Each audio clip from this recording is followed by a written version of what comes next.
There was a time when the whole world wanted a piece of him, when his face sold magazines before anyone had even read the headline, when women memorized the sound of his voice the way they memorize the chorus of a song they can't get out of their heads. He was the man Hollywood invented the word magnetic for, and he wore it effortlessly, the way some people wear good weather. But what if all of that brightness was also the thing that made the darkness harder to survive? What if the man that millions of people thought they knew was quietly drowning in something no camera ever caught?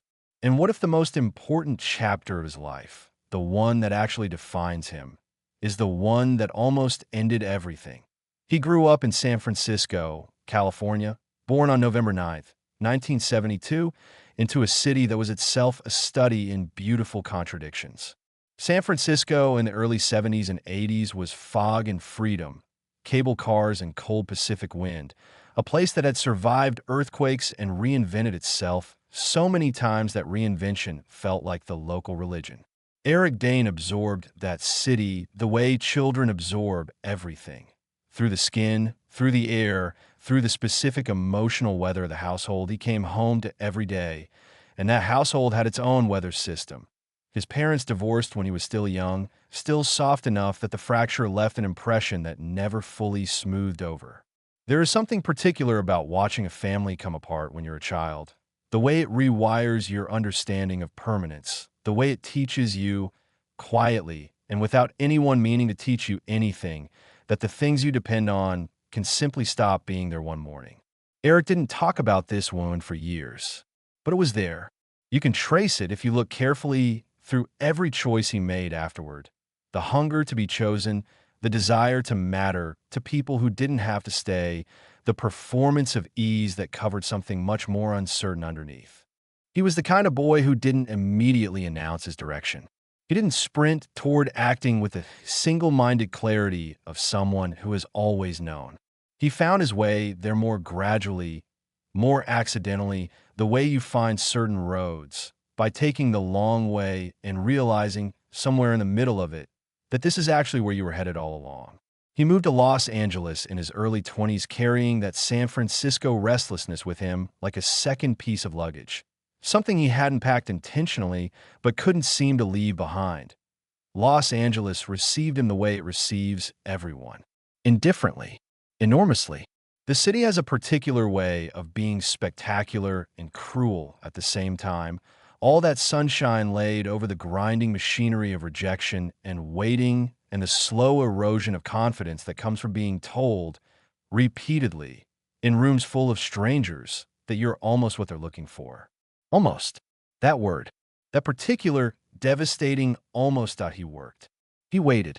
He took the small roles and the background work and the humiliating middle distance of an acting career that hadn't yet arrived at its destination.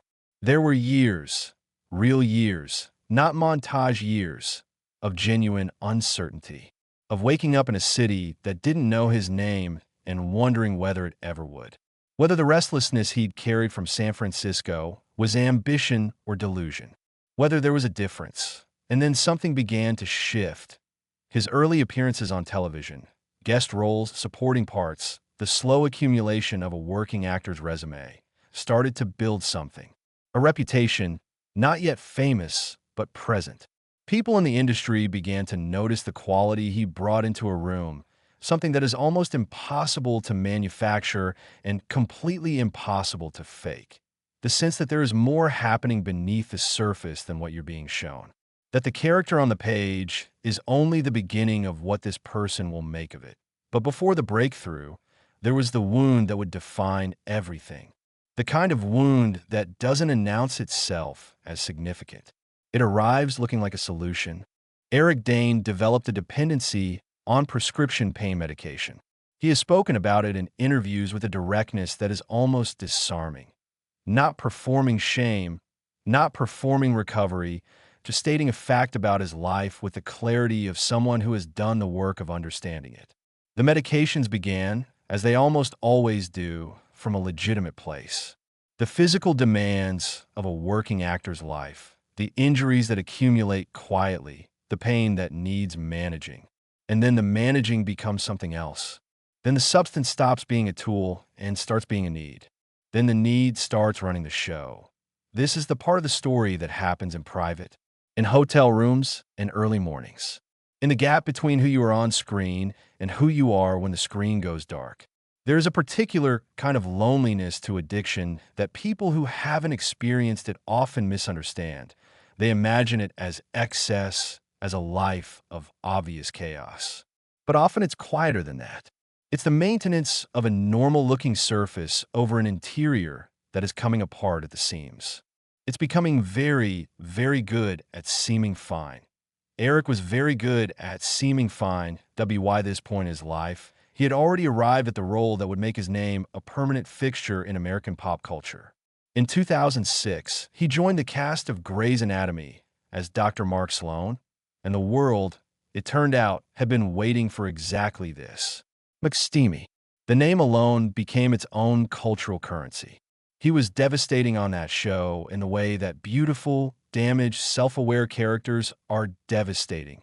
All that magnetism deployed in service of a man who didn't entirely believe he deserved to be loved.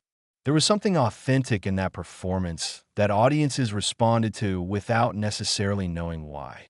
They were watching Eric Dane play a character who had built an armor of charm to protect something much more vulnerable underneath. That particular dynamic, he understood from the inside. The show was a phenomenon. Grey's Anatomy, in its mid-season years, was not merely popular. It was a shared cultural experience, the kind of television that people watched together and grieved together and argued about at work the next morning. And at the center of that experience, alongside the extraordinary ensemble Shonda Rhimes had assembled, was Eric Dane. Graceful, funny, heartbreaking on cue. McSteamy became a kind of cultural shorthand for a specific type of devastatingly handsome man. The one with the history, the one with the damage, the one who might, if you were patient enough and brave enough, turn out to be worth it. His personal life was moving in a parallel current during these years. He had married Rebecca Gayheart in October 2004, a quiet, private ceremony that felt worlds away from the celebrity spectacle that surrounded both of their careers. Rebecca was someone of real substance, of genuine emotional intelligence, a woman who had weathered her own profound storms and emerged from them with a quality that people sometimes confuse with serenity, but is actually something harder one: the knowledge of what actually matters. They loved each other in the complicated, particular way of two people who have both known real pain and recognize it in the other. They had two daughters: Billy Beatrice, born in March 2010, Georgia Geraldine, born in December 2011. And if you want to understand what those two small lives meant to Eric Dane at the precise moment they arrived, at a moment when the dependency was deepening, when the surface was getting harder to maintain, you have to understand the specific terror and grace of becoming responsible for a person who is entirely new to the world, who has no armor yet, who is looking at you with the kind of total trust that either saves you or destroys you, depending on where you are with yourself. For Eric, it was the beginning of saving, but the saving didn't happen quickly. In 2011, the thing that had been private became public. He entered a rehabilitation facility to address his dependency on pain medication. He was 38 years old, at the peak of his cultural visibility, with two infant daughters and a marriage that was straining under the weight of everything that had accumulated. He walked through those doors, and this is the moment the cameras didn't capture, the moment that doesn't make the highlight reel, choosing to be seen in his actual state, not his performed state. Choosing the hard, true thing over the comfortable, constructed thing. That took more courage than anything he ever did on screen. The rehabilitation was real work. Not a narrative pause, not a chapter that ends cleanly and leads smoothly into the next one. Real, grinding, unglamorous work. The kind that requires you to dismantle the stories you've told yourself about why you needed what you needed, to sit with the discomfort you'd been medicating, to figure out what you actually believe when belief is stripped of every crutch and prop and numbing agent. He has spoken about meditation, about the practice of presence, about the specific spiritual discipline of learning to occupy your own life without constantly trying to escape it. not preaching it, just living it quietly as the foundation beneath everything else. He found his footing. Slowly, imperfectly, he found IT in 2012. Mark Sloan died in a plane crash in the Grey's Anatomy season finale. And with him, in some ways, a version of Eric Dane died too. The departure from the show was the closing of one chapter and the terrifying blankness of the page that comes after. Who are you when you're not the character everyone loves? When the cultural shorthand attached to your face doesn't apply anymore. It's a question that hollows out careers that don't have a genuine foundation beneath them. Eric had been building that foundation quietly in the work he'd been doing on himself. He would need it. He moved into a different kind of work. The Last Ship on TNT, beginning in 2014, where he played Captain Tom Chandler navigating a post-apocalyptic world with a moral seriousness that felt nothing like McSteamy. It was a deliberate choice, a declaration, in the language of craft, that he was interested in something more complicated than the thing that had made him famous. Audiences followed. Critics noticed. The performance was controlled, weighted, human in a different register. The register of a man who has seen the bottom of something and come back up with a new understanding of what solid ground actually feels like. And then, in 2018, he said something out loud that took real bravery. He spoke publicly about his diagnosis. Clinical depression.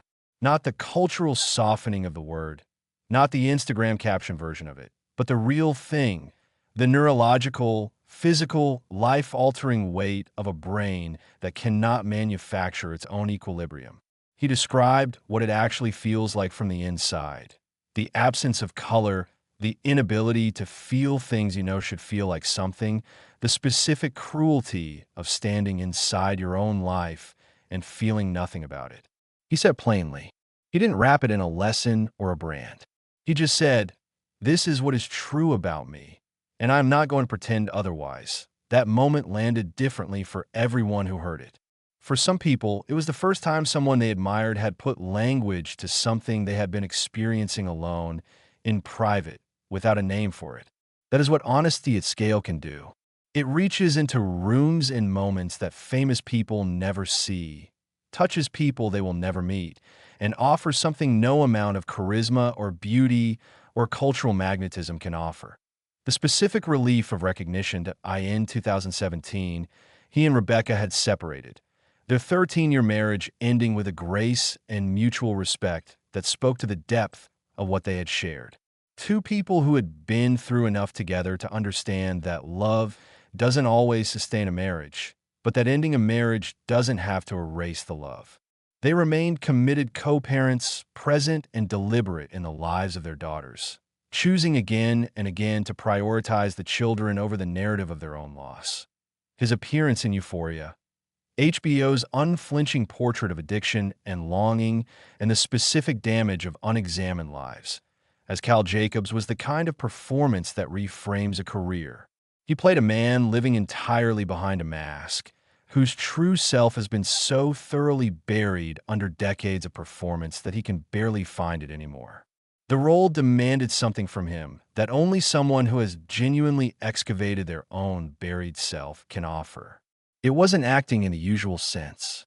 It was excavation. Audiences and critics recognized it immediately, not just the technical skill, but the lived truth beneath it. At 53, the face is different than it was in those magazine spreads. The jaw is the same, but the eyes have changed, not worse, something more. Something you earn rather than inherit. There is in those eyes now the particular quality of a man who has been tested in the specific ways that actually matter, who has failed some of those tests and passed others, who has stopped performing ease and started practicing something harder and more valuable. Presence. Actual, grounded, here I am with a love at presence. He has spoken about his daughters with a quality of attention that is the opposite of performance. Billy and Georgia are not props in his public narrative. They're the reason the story has a next chapter at all. He says their names the way people say the names of the things that kept them alive when staying alive wasn't a given. With a weight, with a recognition of what they represent, with the quiet understanding that some of the best things in his life arrived in the middle of the worst of it, like light coming through a crack.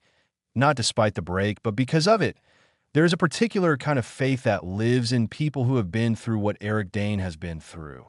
And it isn't always identifiable as religious faith, though he has spoken about spiritual practice, about meditation, about the discipline of being present in a life that the mind is always trying to escape. It is the faith of someone who has stood at the edge of something vast and cold and capable of swallowing them whole, who has looked out at the Pacific the way a child from San Francisco looks at it, with awe and with terror in equal measure, and chosen to keep standing on the shore. Not because they're certain of anything, but because the alternative is giving up on finding out what comes next. He hasn't given up. That is what 53 looks like when it has been earned rather than simply arrived at. It looks like showing up. It looks like the work. It looks like a man who could have become a cautionary tale, choosing, every single morning, to be something more difficult and more true. Now it is your turn to sit inside this for a moment. Because you didn't make it this far into this story just to watch someone else's life from a safe distance. You recognize something in here. The gap between how you appear to people and what is actually happening inside you. The thing you've been managing that has started managing you. The love you've changed the shape of because you didn't know how to keep it in its original form. The person who looked at you the way children look at their parents, with total trust, and made you understand, for the first time, what you were actually fighting for. You know what it's like to stand at the edge of your own particular ocean. The one that has been with you since the beginning, vast and indifferent and beautiful and genuinely capable of taking you under. You know how it feels to stand there at 3 in the morning when nobody is watching and nobody is grading you and nobody is going to know which way you decide to go. Eric Dane stood there. More than once. He chose the shore. Not because he was certain anything was waiting for him on it.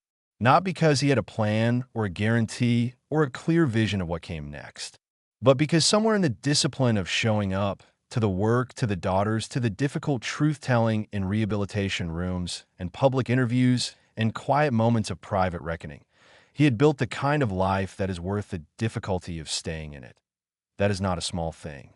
That is actually the only thing to here is what this story asks of you, directly and without softening. What are you standing at the edge of right now? What have you been calling by the wrong name because the right name feels too heavy to say out loud? And if you stood at your own Pacific, that cold, enormous, honest thing, and looked it directly in the face, what would you find out about yourself that you haven't been willing to know? The tide comes back in. It always does. The question is whether you'll still be on the shore to feel it.